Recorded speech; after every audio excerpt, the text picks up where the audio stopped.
I think that we decided for sure to put it on paper when we went to that Las Vegas weekend, and we went to a fortune teller, and you'll read about it. But she kind of gave us some clues that we walked out saying, okay, because Allison loves her signs, which you'll know all of her signs when you're done with the manuscript. But it was one of those things that we said, okay, you know what, it's kind of been confirmed that we need to put this on paper.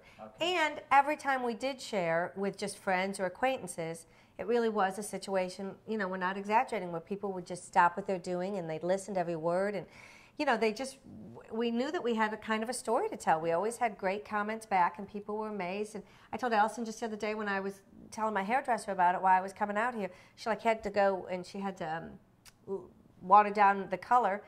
I know you're surprised that I know you're surprised.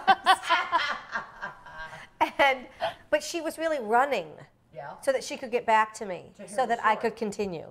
You know, so those two things together I think made us decide to put it down on paper. And we had journaled when we started this, and I talk about that in the book. I had kind of kept, I didn't know, I was journaling what Bob and I were going through on a daily basis. And Allison was journaling, and of course her journaling was what made her want to give eggs, and her and Doug's conversation when she first even brought it up to him, and of course my journaling was just about being pregnant and what that was like.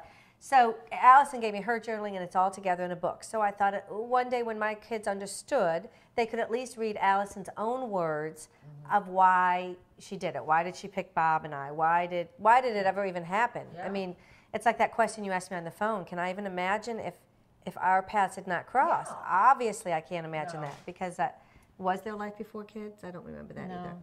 But so I think that that's kind of what precipitated it all. And then, you know, I think we were really motivated to keep going for the story on paper to hand to our children. Now, we did get wrapped up in it, and we started to think about Ellen, and we started to think about a little fortune and fame and a little Lifetime movie opportunity.